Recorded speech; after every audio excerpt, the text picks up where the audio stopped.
Olá, eu sou Marcos Almeida Matos, sou professor da Escola Baiana de Medicina e da Universidade do Estado da Bahia e coordenador do Serviço de Ortopedia Pediátrica da Santa Casa de Misericórdia da Bahia. Hoje, nosso tema é displasia do desenvolvimento do quadril e nessa parte 1 nós vamos falar apenas sobre as partes clínicas que compõem a avaliação da displasia do desenvolvimento do quadril. Na parte 2, vocês vão ter a oportunidade de detalhar mais o tratamento da displasia do desenvolvimento do quadril. A displasia do desenvolvimento do quadril, na verdade, é uma ampla faixa de anomalias anatômicas do quadril de natureza congênita ou então desenvolvida logo nos primeiros meses ou semanas de vida da criança. Ela também é conhecida como displasia do desenvolvimento do quadril, luxação congênita do quadril ou luxação típica do quadril. A luxação do quadril, ela pode ser paralítica, situações na qual ela geralmente é progressiva, um exemplo é a paralisia cerebral. Ela pode ser teratológica, quando o quadril já é formado fora da cavidade acetabular, ou ele luxa imediatamente após a sua formação, e o quadril já nasce luxado e com alterações adaptativas. Isso acontece muito em síndromes como a artrogripose ou a mielomeningocele, mas nós aqui hoje vamos falar de um tipo de luxação conhecido como luxação típica, que é a displasia do desenvolvimento quadril. Essa luxação, embora tenha esse nome de típica, ela pode sim, em 2% dos casos, representar uma luxação que aconteceu precocemente na vida intraútero, ou seja, uma luxação antinatal ou teratológica pode ocorrer em uma criança sem nenhuma outra normalidade e, nesse caso, ela também se enquadraria, entre aspas, nas luxações típicas do quadril. A diferença entre ser uma luxação típica, que não é teratológica, é que a luxação teratológica é muito mais rígida, tem alterações adaptativas e muito mais difícil de tratar, e as complicações na luxação teratológica são muito mais frequentes do que na luxação típica simples. A gente deve lembrar, então, duas coisas simples, que a luxação típica ocorre em 98% dos casos e que a luxação típica, entre aspas, teratológica, pode ocorrer em 2% dos casos, tornando o seu prognóstico muito mais grave do que a luxação típica convencional. A luxação ou displasia do desenvolvimento quadril, ela pode ser subdividida em 4 tipos. O primeiro deles é aquele quadril que só tem displasia, ou seja, apenas a cavidade acetabular tem alterações anatômicas, sendo ela normalmente rasas, sendo a cavidade acetabular normalmente rasa, e esse acetábulo normalmente é imaturo. Isso pode incorrer na subluxação ou na luxação progressiva da cabeça femoral, ou mesmo em alterações degenerativas do quadril na adolescência ou na vida adulta. A subluxação do quadril é quando a cabeça femoral ela está parcialmente fora da cavidade acetabular, ou seja, as duas cartilagens hialinas, a da cabeça femoral e a do acetábulo, elas estão parcialmente deslocadas uma em relação à outra. A luxação clássica do quadril é quando a criança já nasce com uma luxação e, nesse caso, a cartilagem hialina, tanto da cabeça femoral quanto do acetábulo, estão completamente fora da sua posição anatômica. E quando a criança nasce e não tem uma displasia ao nascimento, não tem uma subluxação ao nascimento, não tem uma luxação ao nascimento, ela pode ainda nascer com o quadril instável. Essa situação é uma situação na qual a cavidade acetabular e a cabeça femoral, as duas cartilagens hialinas dessas estruturas anatômicas, estão na posição anatômica normal, convencional, porém é possível deslocar, luxar o quadril, provocar uma luxação ou uma subluxação desse quadril, utilizando algumas manobras especiais. E nesse caso, o quadril, por ser luxável, ele é considerado, ou subluxável, ele é considerado instável. O quadril é uma estrutura que começa sua formação na 7ª semana embriológica a partir de células mesenquimais. Lá pela 11ª, 12ª semana, ele começa sua separação e aí se divide, a partir daí, o quadril é dividido em cavidade acetabular e fêmur proximal. E somente depois do 4º ou 6º mês de vida é que a criança vai apresentar o núcleo secundário da cabeça femoral calcificado. Esse núcleo, obviamente, já existe, mas é cartilaginoso, e ele vai se calcificar e aparecer em radiografias a partir do 6º mês, com certeza. O quadril normal, ele tem essa configuração aqui. Vocês podem perceber, né? A cavidade acetabular com sua cartilagem hialina, né? E a cabeça femoral e o fêmur proximal, com o colo, trocante maior, trocante menor. Na anatomia patológica da displasia do desenvolvimento do quadril, nós podemos perceber algumas coisas que geralmente são alterações anatômicas encontradas. O quadril tem um acetábulo raso, displásico, pode inclusive haver antitorção acetabular, também antitorção femoral ou antiversão femoral, é muito comum. A cabeça femoral pode não ser esférica e ela geralmente é menor do que a cabeça femoral não displásica, não luxada, sem displasia. Existe uma hipertrofia do labrum, ou lábio, ou limbo acetabular. Pode ocorrer com o tempo e com o período que o quadril fica luxado, pode ocorrer a formação de um neolimbo, que é uma borda fibrocartilaginosa nesse lábio acetabular, na parte superior.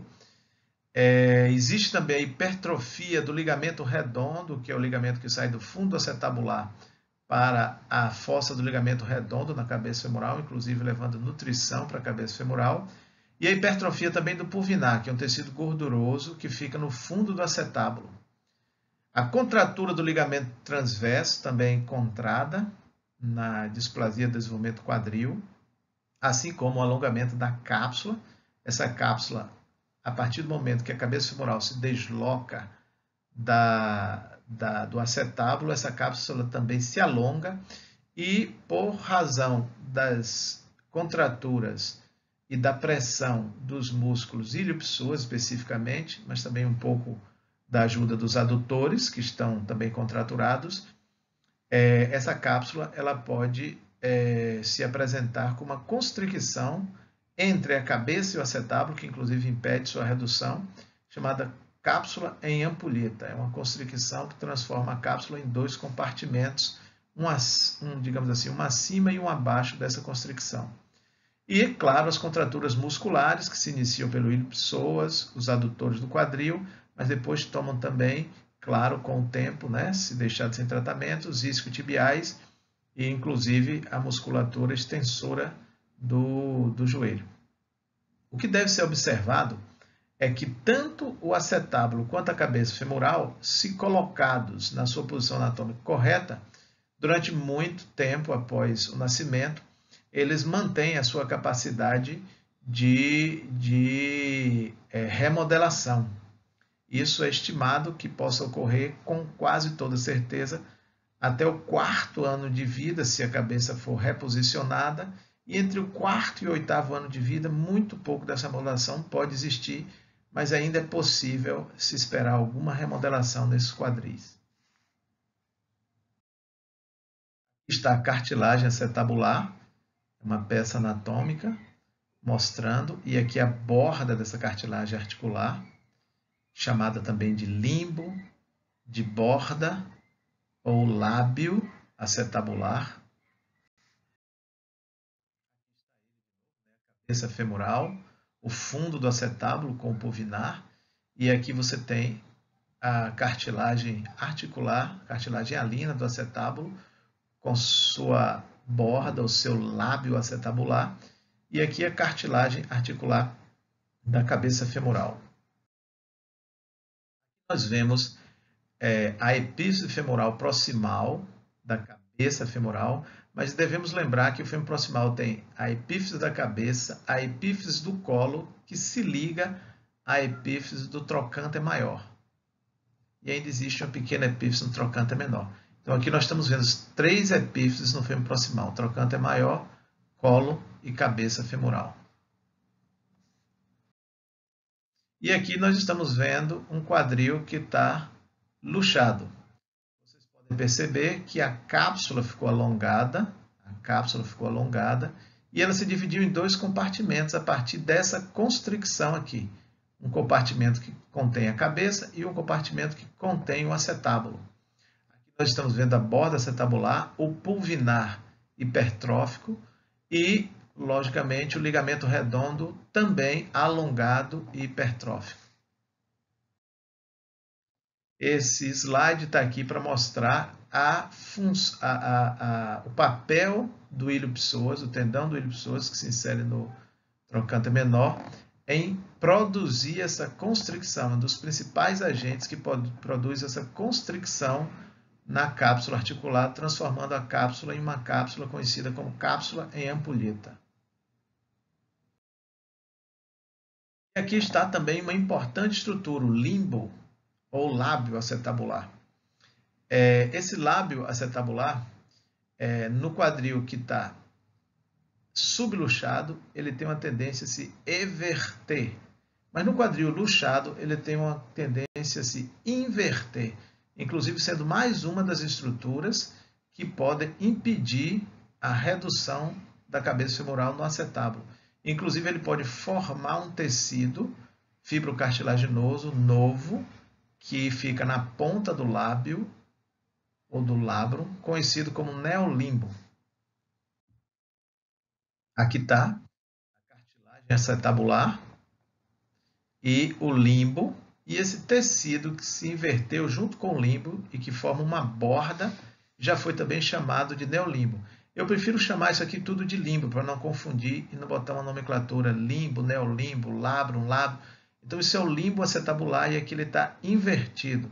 Nós podemos ver o quadril normal, o quadril com limbo evertido e o quadril aqui com o limbo invertido para dentro da cavidade acetabular.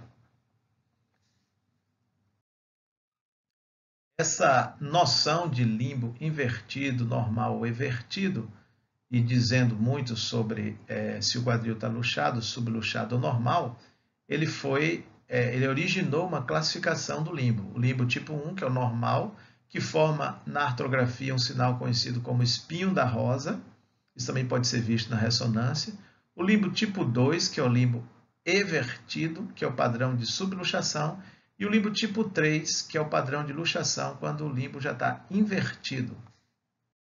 Aqui nesse slide nós podemos ver o sinal do espinho da rosa, que é o limbo que é o limbo normal, né? E aqui num quadril que está perfeitamente posicionado dentro da cavidade acetabular. Isso é uma artrografia. E aqui nós estamos vendo a hipertrofia do ligamento redondo, um aumento grande do contraste na artrografia no espaço medial da articulação, né? Nós estamos vendo que o fundo acetabular não está ocupado pela cabeça. Nós estamos vendo uma certa constricção na cápsula, uma cavidade, constricção, outra cavidade na cápsula. E aqui nós estamos vendo o limbo, que ele está sendo evertido por essa subluxação do quadril. Aqui de novo, né? Nós estamos vendo a mesma imagem, só que numa radiografia da artrografia em Laustein, ou perfil. E aqui nós estamos vendo esse limbo que ele está evertido. Trata-se de uma subluxação. Já no quadril luxado, como esse aqui, né? Nós vamos ver também a constricção da cápsula, muito mais fácil de verificar aqui. Então, a cápsula sai daqui e aqui, desse espaço acetabular. Aqui vocês estão vendo tecido que o contraste não preencheu, porque esse aqui é o pulvinar que está hipertrofiado. ocupando a cavidade acetabular, né? Aqui a constricção da cápsula e ampulheta, e aqui nesse caso o limbo invertido, voltado todo para dentro da cavidade acetabular, inclusive impedindo o espaço que seria ocupado pela cabeça femoral aqui nesse caso, tá certo? Bom, a displasia do desenvolvimento do quadril é uma desordem que ela não tem assim uma uniformidade de incidência no mundo. Ela varia muito dependendo da população, mas estima-se aí, inclusive no Brasil, que ela está em torno de 1 a 7% de cada recém-nascido na população mundial. Essa é uma incidência relativamente alta, né? Que pode ser inclusive questionada em várias populações, mas isso se deve ao fato de trabalhos em diferentes populações mostrarem incidências e prevalências bem maiores do que a realidade. Acreditamos que o valor mais próximo da realidade seria algo em torno de 1 para cada 1.000 nascidos vivos na população mundial, sendo muito menor em pacientes afrodescendentes ou negros ou originários da África, e muito maior, por exemplo, em países europeus, especialmente países do Mediterrâneo, podendo inclusive chegar a 75 por 1.000 pacientes nascidos vivos. O quadril esquerdo é mais acometido que o quadril direito, e casos bilaterais também são muito pouco frequentes. O quadril esquerdo ele é mais acometido do que o direito, porque normalmente o dorso do lado esquerdo, o dorso do embrião fica contra o sacro da mãe, e quem fica se chocando com esse sacro da mãe geralmente é o lado esquerdo, ou seja, o quadril esquerdo, que vai estar ali aduzido contra o sacro da mãe. Essa posição faz com que o quadril esquerdo seja muito mais acometido que o direito. A primogenitude também é uma coisa que influencia, né, na prevalência da displasia do desenvolvimento do quadril, e ela é uma condição que tem uma história familiar que varia aí de 12 a 33% dos casos, sendo que ela ocorre 10 vezes mais para os pais e 7 vezes mais para os irmãos. 12 vezes mais para parentes de primeiro grau, que tem risco, né? 12 vezes maior do que os outros familiares. O sexo feminino é cometido 80% das vezes, ou seja, 2 a 7 vezes mais que o sexo masculino. Essa relação homem-mulher provavelmente se deve a hormônios tais como o estrógeno e a relaxina. E a raça branca, como já foi dito, é muito mais acometida que a raça negra. Tem alguns fatores que são predisponentes e que estão ligados à constricção do útero, ou seja, a famosa ideia do conteúdo e continente. Então, o útero, ele sendo menor ou tendo menos espaço para a criança, ele vai propiciar também como fator mecânico que se desenvolva a displasia do desenvolvimento do quadril. E esses fatores são fatores tais como uma mãe primípara, que tem o útero menor, ou uma mãe mais jovem, que também tem o útero menor. A apresentação pélvica da criança, a posição pélvica também é um fator mecânico associado. Devemos lembrar que a posição pélvica ela ocorre de 12 a 17% das gestações, de 7 a 40% de risco para a criança que nasce de gestação pélvica, de ter displasia do desenvolvimento do quadril, e essa apresentação pélvica leva a um risco de 4 a 24%, uma chance 4 a 24% maior de ter luxação, displasia do desenvolvimento do quadril em pacientes com apresentação pélvica. As meninas têm 2 vezes mais apresentação pélvica que os meninos. Isso também seria um fator que justificaria as meninas terem mais displasia do movimento quadril. E 59% das apresentações pélvicas ocorrem também em primigestas. Então, são fatores mecânicos que se associam aí. Além disso, fatores como oligohidrâmino, macrosomia, gravidez gemelal múltipla, pós-maturidade ou alto peso ao nascer também funcionam na teoria do conteúdo continente, produzindo um fator mecânico importante no desenvolvimento da displasia do desenvolvimento do quadril. Tem alguns fatores que não se sabe exatamente se são predisponentes, mas que estão associados à displasia do desenvolvimento quadril. São eles fatores genéticos. A gente já viu que os familiares eles têm uma incidência maior, né, de displasia do desenvolvimento quadril. A hiperfrouxidão ligamentar, os negros têm uma incidência muito menor do que os brancos. A displasia do acetábulo, aquele acetábulo raso, ele pode ser um fator predisponente para uma displasia do desenvolvimento quadril, para uma luxação do quadril. A antiversão femoral excessiva também funciona da mesma maneira. E algumas coisas que são encontradas em recém-nascidos que devem lembrar aos ortopedistas de pesquisar a luxação congênita do quadril, porque são fatores que normalmente se encontram associados no exame físico da displasia do desenvolvimento quadril, tais como torcicolo muscular congênito, metatarso varo, pés calcâneo valgus, plagiocefalia. A contratura e extensão dos joelhos é muito importante, porque os recém-nascidos normalmente eles ficam com a posição de flexão tanto do quadril quanto dos joelhos. A diminuição dessa flexão, ou seja, o aumento da extensão do joelho pode ser um fator associado à displasia do desenvolvimento quadril, pode ser em consequência da própria displasia do desenvolvimento do quadril. Além disso, pensar sempre na displasia do desenvolvimento quadril toda vez que o paciente tiver mobilidade limitada do membro, especialmente quando tem a mobilidade limitada da abdução do quadril.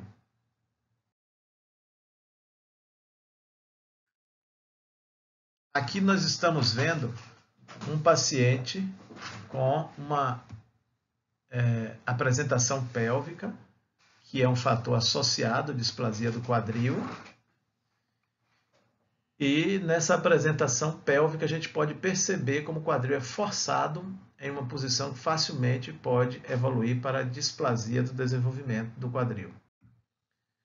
Bom, o diagnóstico no recém-nascido ele é basicamente feito por 2 testes. São a manobra de Ortolani e a manobra de Barlow. Na verdade, a manobra de Ortolani consiste na redução do quadril luxado e a manobra de Barlow consiste na luxação de um quadril instável.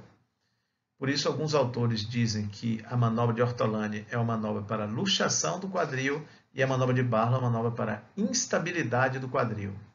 Eu prefiro acreditar que é a mesma manobra, porque dificilmente a manobra de Barlow teria sido descoberta se não fosse realizada a redução e a luxação do quadril simultaneamente. Então, eu prefiro acreditar que a manobra de Barlow é apenas um estágio da manobra de Ortolani. E a manobra de Ortolani, ela completa, incluiria 2 estágios, que seria a redução e a luxação, ou luxação e redução, como queiram. Esses 2 testes, eles são muito bons no recém-nascido. Agora devemos lembrar que com o passar do tempo, esses testes podem se tornar negativos.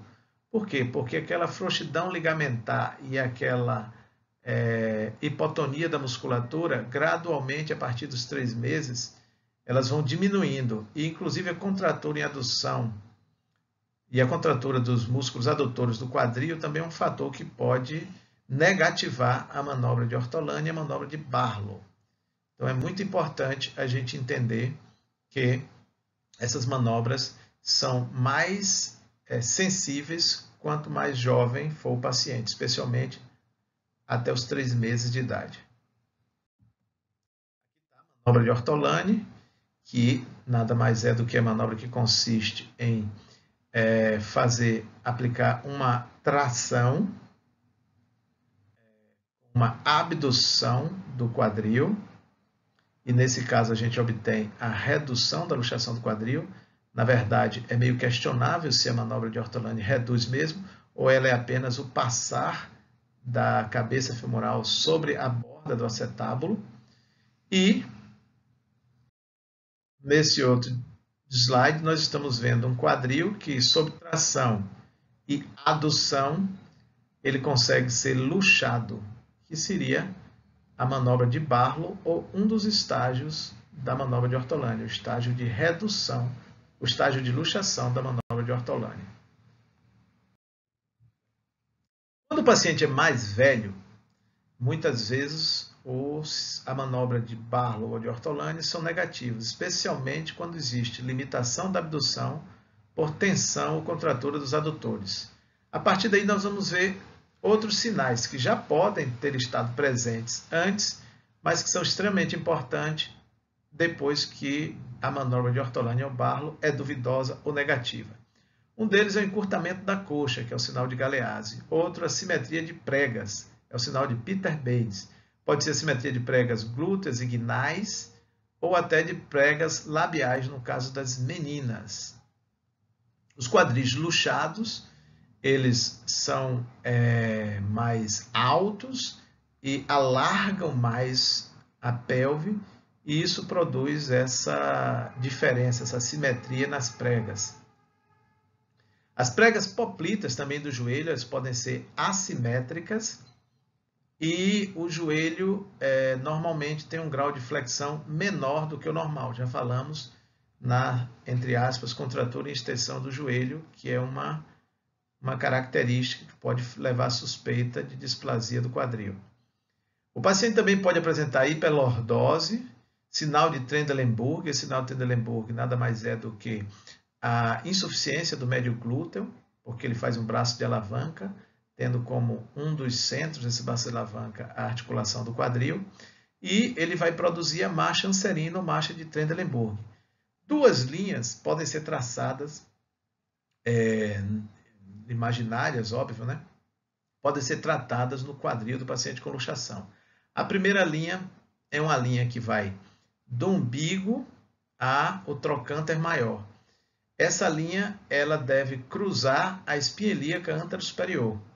Claro que, se existe a luxação do quadril, o trocânter sobe e a espinha ilíaca antero-superior fica abaixo dessa linha. Essa é a linha de Klizik. A linha de Nelaton, que é a segunda linha, é traçada da tuberosidade isquiática, grande trocânter e espinha ilíaca antero-superior. Normalmente, o trocânter fica inferior ou no mesmo nível dessa linha. Se o trocânter ficar acima dessa linha, isso significa que esse quadril está luxado. A simetria de pregas inguinais, inclusive a simetria de prega labial, a simetria de pregas glúteas e pregas poplíteas. E aqui está a limitação de abdução no quadril, que é dada pela contratura dos adutores, conhecido como sinal de Hart, e que normalmente já indica a negativação das manobras de Ortolani e de Barlow. O sinal de Galeazzi, ou manobra de Galeazzi, você pode observar que à medida que o quadril no caso, à medida que o quadril esquerdo do paciente é mais alto por luxação, ele acaba parecendo menor ao exame físico, dando essa assimetria dos joelhos. Finalmente, o diagnóstico por imagem. A displasia do movimento quadril ela pode ser diagnosticada tanto por ultrassom quanto por radiografia simples. Outros métodos normalmente são desnecessários, tais como tomografia e ressonância magnética. A ultrassonografia ela pode ser feita por dois métodos. O método de Graf, que é o mais comum, é o clássico, é o método estático, e o método de Hark, que é o método dinâmico e que visa provocar a luxação do quadril, mostrando inclusive a instabilidade desse quadril. As radiografias simples, elas servem depois de 4 a 6 meses. Por quê? Porque a ultrassonografia consegue ver muito bem toda a parte, toda a anatomia do quadril, mesmo quando ele é cartilaginoso.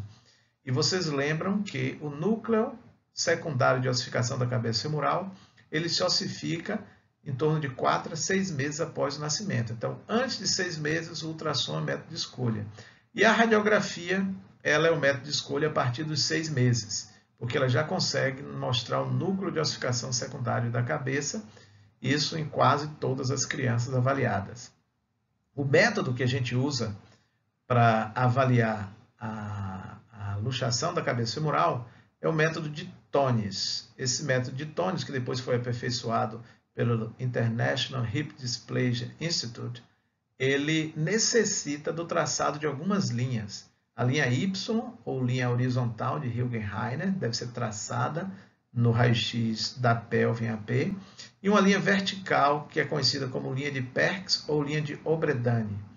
Essas duas linhas elas se cruzam no quadril, como nós vamos ver mais adiante, e formam 4 quadrantes. Esses 4 quadrantes são conhecidos como quadrantes de Obredani. Primeiro nós vamos falar do ultrassom e depois nós vamos falar da radiografia. A anatomia do quadril é ultrassom. Aqui é a cabeça femoral. Isso aqui é a parte cartilaginosa do acetábulo. Isso aqui é a parte óssea do acetábulo. Aqui o ilíaco. Aqui é o teto ósseo. Aqui é o teto cartilaginoso do acetábulo com o labro, ou lábio acetabular. Vocês estão vendo aqui parecendo um espinho de rosa, como falamos. E aqui é a cabeça femoral. Nesse ultrassom, nós podemos ver a linha, essa é uma linha chamada linha de base, a partir da qual vai se traçar todos os ângulos, mas essa linha de base ela já nos dá a ideia de quanto por cento da cabeça femoral está contida anterior a essa linha de base, ou seja, dentro do teto ósseo. Aqui, nesse caso, nós estamos vendo que 50% dessa cabeça femoral está contida no teto ósseo e 50% a partir do teto ósseo no teto cartilaginoso. O ângulo alfa que nós medimos, conhecido também como ângulo do teto do teto ósseo. Esse ângulo tem que ser em torno de 60 graus para conferir normalidade ou mais. E aqui está o teto cartilaginoso. Esse teto cartilaginoso ele tem que ser idealmente menor que 55 graus para conferir normalidade, sendo que seu limite máximo, que já indica uma displasia, à medida que o quadril vai saindo, ele vai aumentando, é 77 graus, mas a normalidade é de 55. E aqui está a classificação de Graf, que é a melhor classificação e mais utilizada para a displasia do quadril em pacientes até 4 meses de idade. Aqui nós vamos perceber aquilo que foi dito, que um ângulo alfa maior que 60, um ângulo do teto maior que 60, e um ângulo do teto ósseo maior que 60, e o ângulo do teto cartilaginoso menor que 55, são normais. Quando você tem a diminuição desse ângulo para menos de 60 graus, ou o quadril é imaturo, ou o quadril já tem algum grau de displasia. Especialmente quando o teto cartilaginoso ele começa a ser menor que 55. Mas você deve notar que o crítico é quando o teto ósseo chega a ser menor que 49 graus. Aí esse quadril já tem uma displasia acetabular. E se por acaso esse teto cartilaginoso for maior que 55, atingindo cifras maiores, por exemplo, que 70 a 77, esse quadril já está subluxado. E o quadril luxado não tem como medir nem o teto ósseo, nem o teto cartilaginoso. Essa classificação de Graf é uma classificação complexa, mas aqui nós simplificamos. Ela divide o quadril em 4 tipos, o tipo 1, o tipo 2, o tipo 3 e o tipo 4. Sendo que o tipo 2 é subdividido em A, B, C e D. E exatamente toma como referência o ângulo do teto ósseo e o ângulo do teto cartilaginoso. A gente pode perceber que o quadril tipo 2C é o quadril que normalmente a maioria dos ortopedistas já institui o tratamento e já considera o quadril displásico passível de tratamento. Na radiografia simples, nós vamos ver muitas coisas interessantes. A primeira delas é uma alteração no centro de ossificação da cabeça, que ele surge tardiamente, é menor e ele tem uma alteração da forma. Outra alteração importante é a quebra do arco de Shenton, da linha de Shenton. Também a figura em lágrima de Keller, ou figura em U do fundo acetabular, ela demora de surgir nos pacientes que têm displasia do desenvolvimento quadril. Surge também uma espécie de defeito cartilaginoso, defeito ósseo, né, em forma de xícara, como se fosse um saca-bucado na borda superior do acetábulo, que indica que o quadril é instável ou luxado. E uma medida extremamente importante no quadril é o índice acetabular. Esse índice é formado pela margem ossificada do teto acetabular com a linha de Hilgenreiner. Esse índice acetabular, que nós vamos ver mais adiante, ele é aproximadamente de 27,5 graus ao nascimento, e aí ele vai diminuindo gradualmente e chega aos 2 anos sendo em torno de 20 graus. 30 graus, com certeza, é o limite máximo da normalidade no recém-nascido. Quadris, eles podem ser classificados em quadril normal, quadril subluxado, quadril com luxação baixa e quadril com luxação alta. Nós temos as principais linhas que devemos marcar no quadril, na radiografia de bacia do quadril com suspeita de DDQ. Essa primeira linha aqui é a linha horizontal que conecta as duas cartilagens trirradiadas, é a linha de Hilgenreiner. E esta outra linha é a linha vertical que faz uma perpendicular à linha de Hilgenreiner e que toca a parte mais distal superior do acetábulo, a borda mais externa do acetábulo. Essas duas linhas se cruzam formando um quadrante, 2 quadrantes, 3 quadrantes, 4 quadrantes. Os quadris normais, esses 4 quadrantes são conhecidos como quadrantes de Oberdane. Os quadris normais geralmente têm a sua posição tanto da ponta da metáfise quanto da epífise no quadrante ínfero-interno. Os quadris subluxados, eles têm essas mesmas marcas anatômicas no quadrante ínfero-externo. E o quadril luxado tem essa mesma marca, como aqui a gente pode ver, né? A ponta medial da metáfise e o núcleo epifisário da cabeça femoral no quadrante superior externo. Além disso, nós podemos traçar o índice acetabular, que é um índice que tangencia o eixo, né, do teto ósseo acetabular e que se cruza com a linha de Hilgenreiner, formando o índice acetabular, que no recém-nascido é em torno de 27 graus e que na criança com 2 anos é em torno de 20 graus. Nós estamos vendo um quadril normal e um quadril instável, onde se percebe a displasia acetabular, ele é instável e displásico, e uma cabeça femoral menor do que o lado contralateral.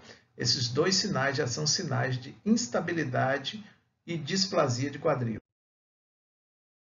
Nós estamos vendo já um quadril luxado, e podemos ver que essa é uma luxação baixa, porque ela está no mesmo nível, a cabeça femoral, a epífise, está no mesmo nível da borda superior do acetábulo, mas ele não está, como esse aqui, centrado no fundo acetabular. Também a cabeça é menor, deformada e apareceu tardiamente.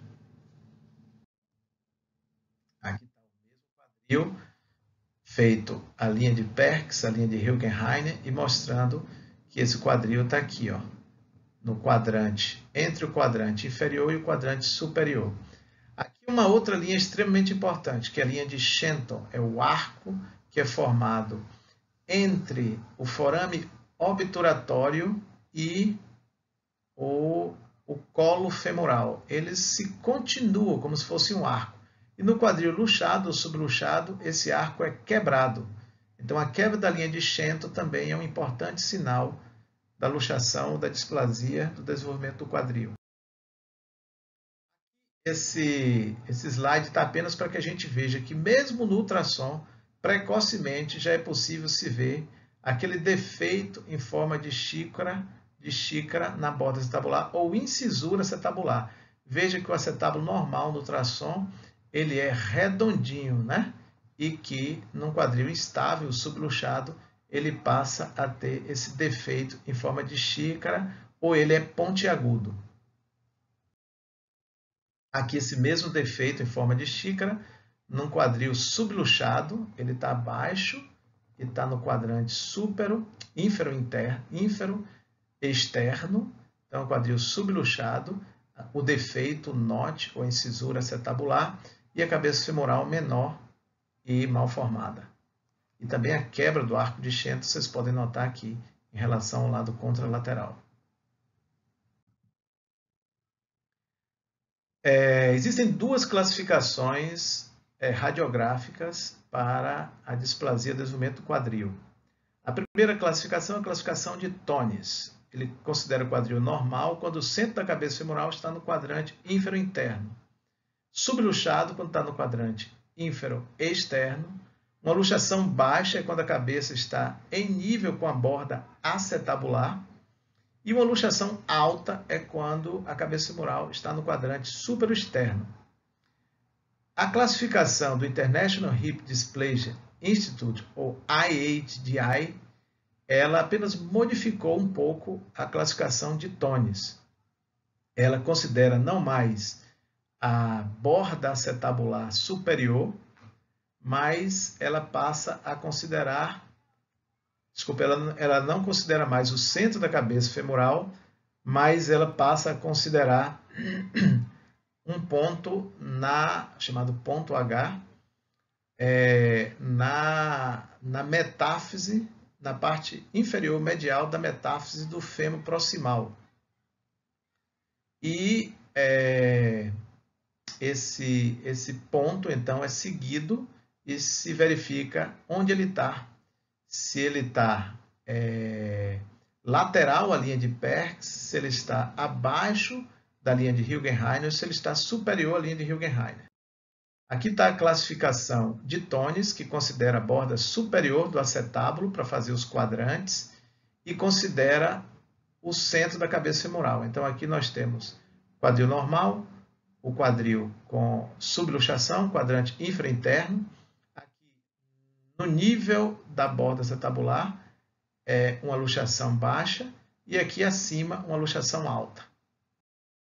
O que mudou na classificação do Instituto International Hip Dysplasia Institute é que agora vai ser a metáfise medial e não o centro da cabeça, e agora vai ser a linha de Hilgenheiner e não a borda superior do acetábulo.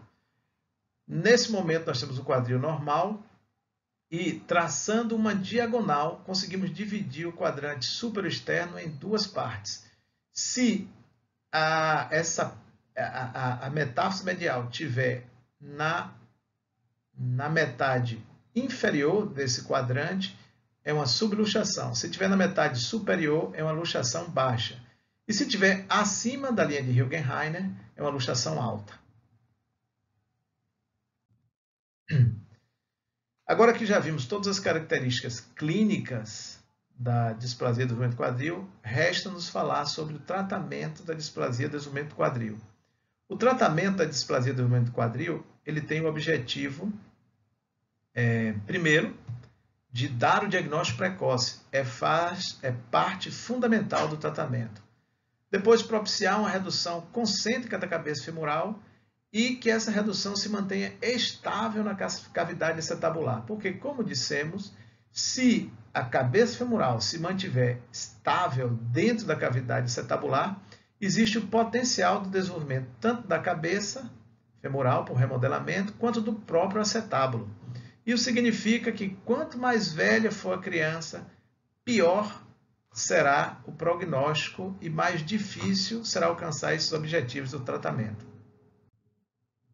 O tratamento da displasia congênita do quadril, ele na verdade é classicamente dividido de 6 em 6 meses. Até 6 meses, de 6 a 12, de 12 a 18 e acima de 18.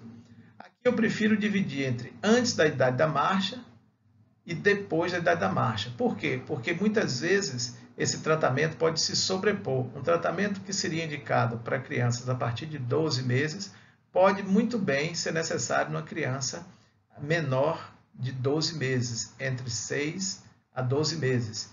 E os tratamentos que são indicados para crianças acima de 18 meses também podem ser indicados para criança abaixo de 18 meses. Assim, não existe exatamente uma receita de bolo, como se pensava antigamente. Cada criança e cada tratamento deve ser avaliado de acordo com as suas características próprias. Esse tratamento, então, apesar de ter um norte, de ter, digamos assim, uma recomendação geral, ele, na verdade, deve ser feito caso a caso, baseado nas características e na dificuldade que se encontra. Mas, grosseiramente falando, o recém-nascido, até os 6 meses, ele pode ser muito bem tratado com redução e manutenção dessa redução com suspensório de Pavlik. De 6 a 12 meses, ele já necessita muitas vezes de redução fechada sob anestesia com imobilização gessada. Existem aí também, a depender da dificuldade, a opção de se fazer tenotomia de adutor para facilitar a redução e diminuir o índice de necrose, ou até de fazer redução aberta com liberação de partes moles.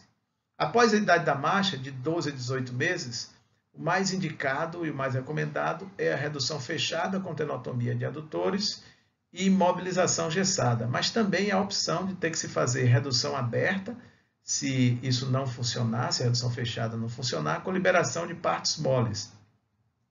De 18 meses a 2 anos, normalmente se recomenda redução aberta, liberação de partes moles e imobilização gessada. Existe também, nesses casos, se existir alguma dificuldade, a necessidade de procedimentos complementares, tanto no lado femoral quanto no lado acetabular. E após os 2 anos, além da redução aberta, da liberação de partes moles, há sim a necessidade de algum procedimento complementar, seja no fêmur ou seja no lado acetabular, no lado pélvico. A tração é uma coisa que eu não coloquei aqui, porque a tração prévia à redução do quadril normalmente não é mais utilizada em nenhum serviço, especialmente no Brasil. Agora, o tratamento da luxação congênita do quadril mais detalhado, fase a fase, com todas as suas características, complicações e avaliações, será dado na parte 2 dessa aula. É claro que todos nós desejamos que o paciente obtenha sucesso na redução e que o tratamento final seja esse, a criança possa retornar às suas atividades normais e, como toda criança, possa crescer e florescer em toda a sua beleza. Agradeço a todos que prestaram atenção e deixo aqui meu e-mail para aqueles que queiram tirar alguma dúvida ou fazer algum questionamento. Obrigado.